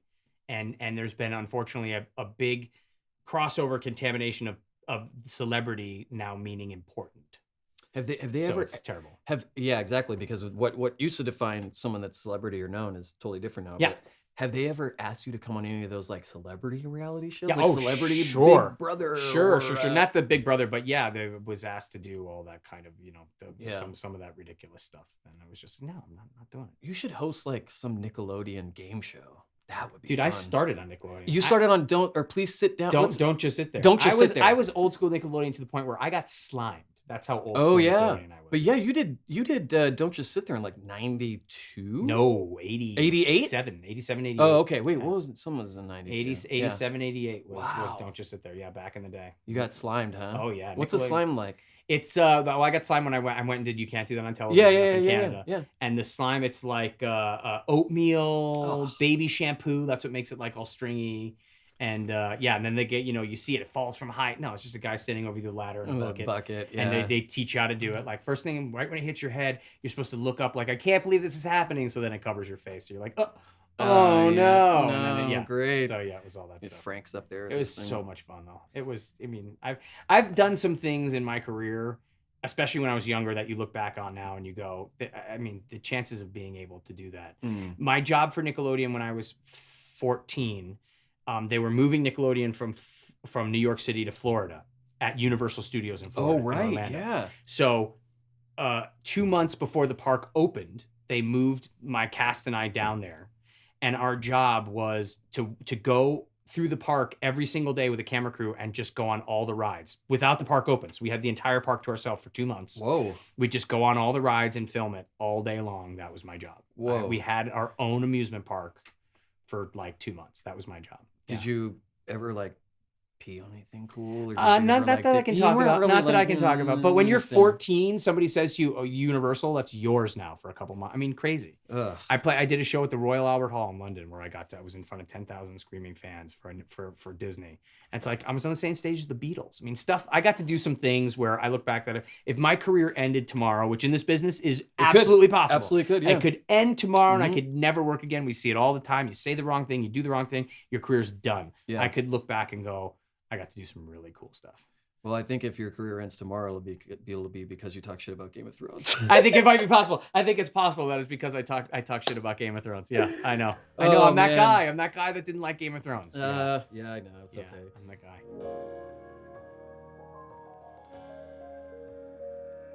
Did I read you were on a politically incorrect episode one time? We did a couple. We did one episode that was all boy. There was the whole cast of Boy Meets World. It was the 4 of us. Yeah. Talk about posing. That was me like pretending to know politics. Like, yeah, I was gonna say, what was that like? Because that's a gauntlet of it was a lot of intelligent, fast and me moving people, and then the first episode I was on, it was myself. What's her name? Ann Coulter. Oh yeah. She's just so lovely. Jane Seymour. Dr. Quinn? Dr. Quinn, who asked me if I wanted drugs. She did? Well, on camera, she was talking about. She's like, all kids want drugs. She turned to me. She's like, answer me this: do you want drugs? And I was like, no. Do you have some for after? Yeah, that's what. Then you drive. It's the George thing where you're driving home, going, yes, that's what I should have said. That's the comeback, by the way, is the name of that episode. Oh boy. Yes. So Jane Seymour Jane and Seymour Coulter and Coulter, myself, and I forget who the fourth was. probably like Kid from Kid and Play. Yeah, no, was on every other Kid episode. and Play taught me how to hip hop dance back on Nickelodeon. Let's take a look. Let's still do it? Let's do it. Can With you the still big do it? hair, Kid and Play. They taught me how to hip hop dance back in the day. For Nickelodeon? Yeah. Did it stick? Probably not. You don't strike me as much of a dancer. Of a hip hop dancer? No. No, I mean, No, we'll give it a shot. Not too much. It's hard when you're wearing your older brother's suit. I am. Do you like it? I borrowed it from my dad. It looks fantastic. This is my suit with my It looks awesome purple fantastic. lining. Thank you very much. Dude, told thank you. you This so is- much for dressing up. Thank you for taking time out course. of your Of schedule course. to come There was literally nothing else to do today. This is why I'm here. I had stuff to do all week and nothing to do today. And I was like, I gotta go do this thing. This is gonna be fun. Are you Yep. kidding? This has been great. I love When it. I asked you to come on, you said, what did a dead person cancel? That's what I did. I was like, oh wow. You can't interview Sam again, can you? He asked. Yeah. He asked me if he could come on one episode of every season. I think that's kind of brilliant. It's I not. think that's kind of brilliant. One Have and you done done. it? Did you do the entire cast last season? Did you do I everybody? didn't watch all 7. I did everybody but Ashley. She's up That's next. right. Yeah. But you don't really know her well. You gotta. I'm looking forward to getting to know her better. I think it's good. Yeah.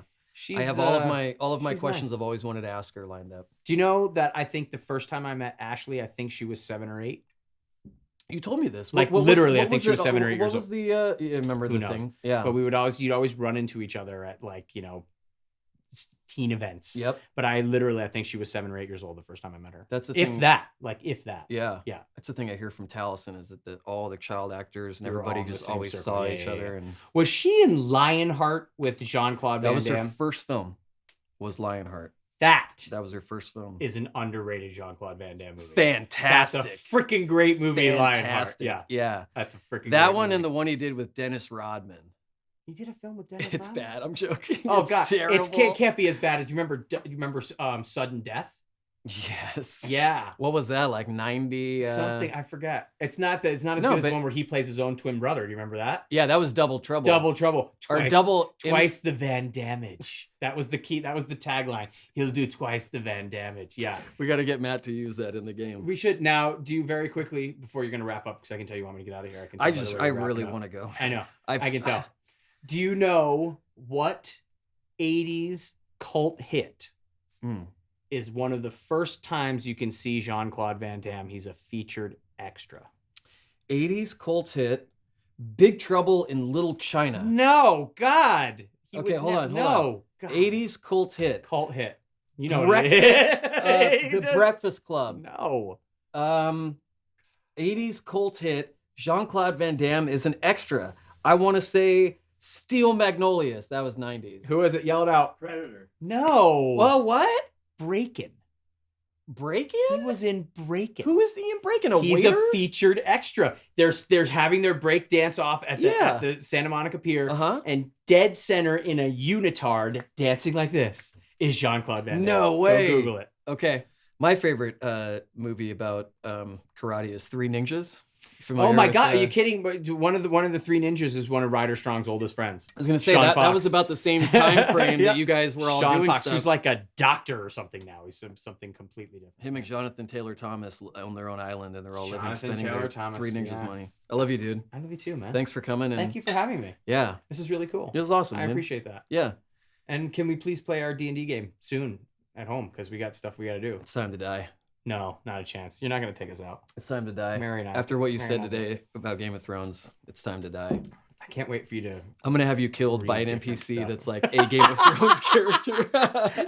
And you're killed by a dire wolf. They find. Hey. And on it is Jon Snow going, "I matter. Okay. Well, Notice yeah, me, Will." he does matter. I Because don't need the show people don't started ride me. dire wolves. Now, like check this. me if I'm wrong. I don't want to spoiler alert, but didn't didn't they kill Jon Snow off? But everyone went, you can't kill Jon Snow off. So he was like, oh, it was just a flesh wound. Like that. It was kind of like Glenn on Walking Dead. I stopped watching Walking Dead, but they killed him and they're like, just kidding. Yeah, see, exactly. You can't do that stuff. You know why? Because you need a character to root for. You need to care. Yeah. Well, you've got what's her name? Khaleesi, Darisi. She's the dragon, queen of the dragons. Yeah, Daenerys, but Walker, Texas Ranger. I don't know her name. Can we get this? Can someone check the traffic on the 405? You know what I know about her is in one movie she's blonde, the next she's brunette. They're not movies. It's a TV show. No, but on the show she's blonde, but she's Sarah Connor too. But when you read the books, don't you care about the characters from reading the books? You know, I care. The best part about Game of Thrones is that I have a table that's a little wobbly, and I was able to stick one into the end. Boom! It was able to just stop it perfectly. I gotta call my mother.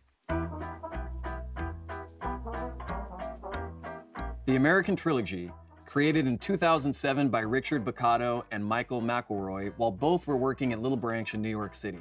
It's commonly believed that the intention behind the name is that each of the 3 ingredients, minus the sugar, represents one pillar of the trilogy. Bonded Applejack Brandy is the first and oldest distilled spirit in America, with American rye whiskey following soon after in the late 1700s. The third pillar of this cocktail is somewhat of a mystery. It's probably the orange bitters, which are first mentioned in an 1862 recipe by famous American barman Jerry Thomas. But like many questions regarding the provenance of cocktails, this might be another fact that is lost to the void of one too many. You'll be stirring the ingredients, so grab your mixing glass and a large rocks glass. Here's what you'll need for this drink: rye whiskey, bonded apple brandy, demerara syrup, and orange bitters. First, we're gonna add half an ounce of demerara syrup to the mixing glass. Then, 2 dashes of orange bitters. 1 ounce of rye whiskey, 1 ounce of apple brandy. We're gonna fill the mixing glass with ice. Then we're gonna stir all the ingredients in our mixing glass.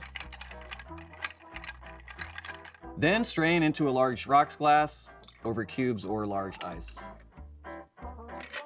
Then prepare a luxurious orange garnish. Express and garnish with the orange peel. And there you have it, an American Trilogy. Subtle and bright with deep orange and apple aromas. Perfect for impressing your boyfriend or drinking alone.